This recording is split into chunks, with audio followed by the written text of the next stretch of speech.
En una entrevista que pueden ustedes encontrar en YouTube, en la que el director de cine norteamericano Oliver Stone entrevista a Vladimir Putin, en uno de los fragmentos de una entrevista de 4 horas editada, le pregunta por la homosexualidad y le pregunta por cómo es posible que en Rusia no se pueda difundir la ideología de género en las escuelas y no se pueda hacer proselitismo homosexual. Y la respuesta que le da Putin es absolutamente ejemplar. En Rusia no se persigue, no se encarcela, no se discrimina a ningún adulto por ser homosexual. Hay actores, hay artistas, hay deportistas que son homosexuales y nadie los persigue ni los discrimina. Pero no vamos a tolerar que adoctrinen a los niños en una ideología que es contraria a la familia. Porque la base de esta nación es la familia. Si el niño se convierte en adulto al llegar a los 18 años y decide ser homosexual, es una decisión suya. Pero no vamos a tolerar que la familia la destruyan desde abajo, haciendo proselitismos con niños que no tienen el criterio suficiente para decidir en un sentido o en otro. Yo puedo estar muy poco de acuerdo en muchas cosas con Putin, pero ahí le doy toda la razón. En el caso de China, todavía son más estrictos. Y he tenido ocasión de hablar con chinos acerca de esto. Los chinos siguen arrastrando la herida de lo que ellos llaman el siglo de humillaciones.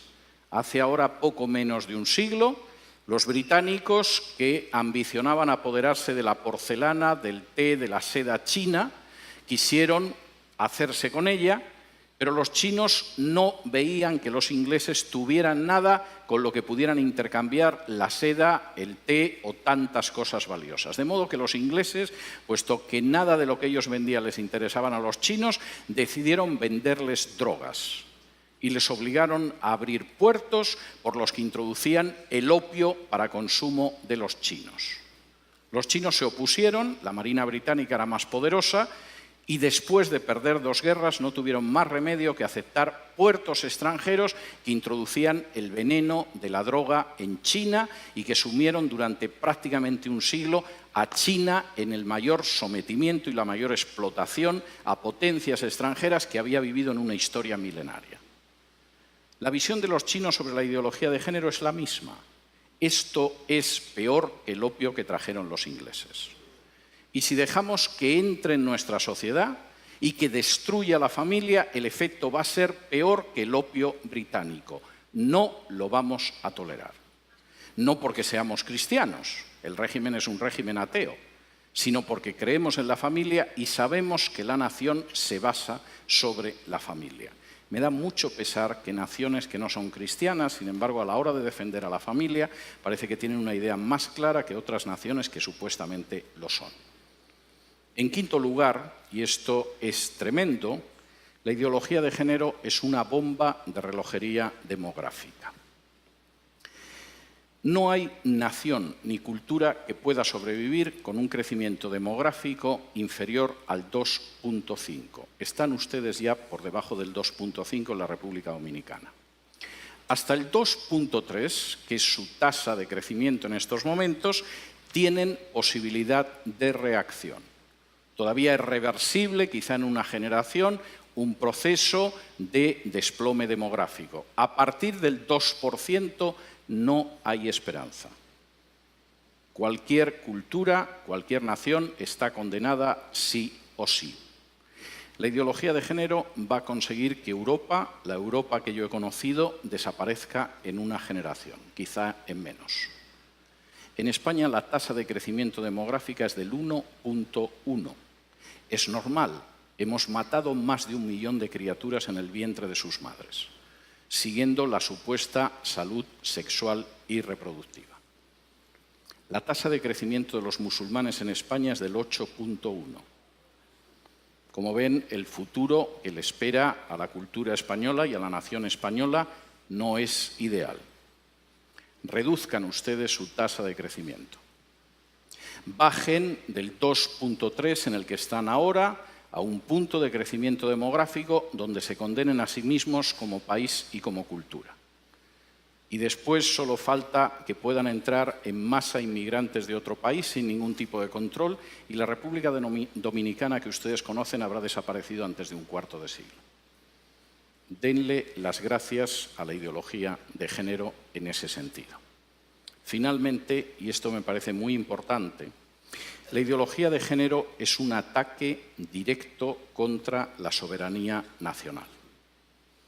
Finalmente, no es algo que deciden los políticos de este país. Los políticos de este país, en muchos casos, ignoran qué es la ideología de género, como los políticos de otro país. En otras ocasiones solo piensan en su propia promoción personal. Un político sin apenas importancia puede acabar siendo ministra de la Mujer o ministro o secretario general de políticas de igualdad o cosas de este tipo. Les han asegurado la vida para los próximos 30 o 40 años engañando a la población. El problema es que eso significa el final de su soberanía y de su independencia nacional. La ideología de género se está imponiendo en países donde para poder recibir ayuda de instituciones internacionales, préstamos, renovación de créditos, se exige y se presiona a esos países para que admitan en su derecho interno la ideología de género. Y he tenido la posibilidad de hablar con dirigentes de países de Hispanoamérica y no de Hispanoamérica que tenían que confesar las angustiosas presiones que habían recibido de organizaciones ligadas a Naciones Unidas o al Departamento de Estado de Estados Unidos para admitir la ideología de género en su seno o enfrentarse con una situación difícil desde una perspectiva económica. No existe ningún derecho que permita, legitime o tolere que una instancia exterior del tipo que sea imponga a una nación la ideología que tiene que tener.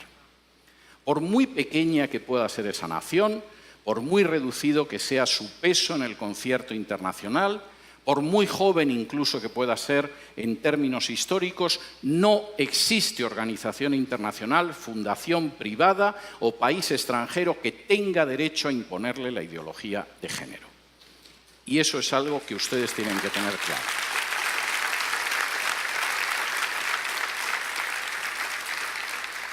Y si me lo permiten, antes de pasar al terreno de las preguntas, quisiera realizar un paralelo a una situación esencial en la historia de Israel.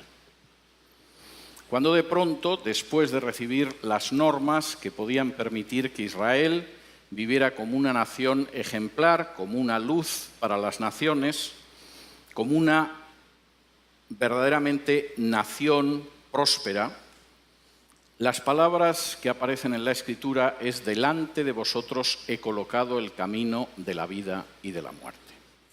Ustedes tienen ahora mismo delante de sí mismos el camino de la vida o de la muerte. Esto no es algo que va a suceder dentro de 10, de 15, de 20 o de 30 años. Ahora mismo tienen delante el camino de la vida o el de la muerte.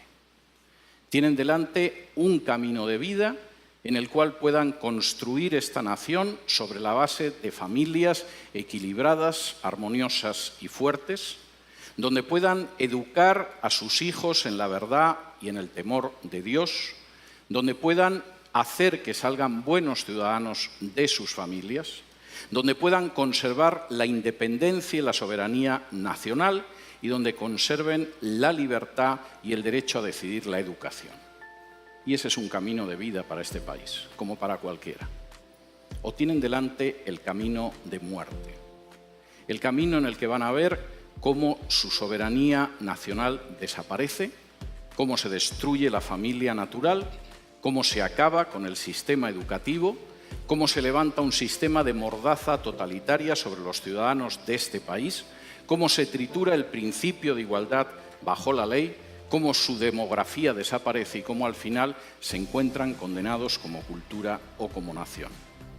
Delante de ustedes ahora mismo hay un camino de vida y hay un camino de muerte encarnado en la ideología de género. Ustedes son los que tienen que decidir. Muchas gracias.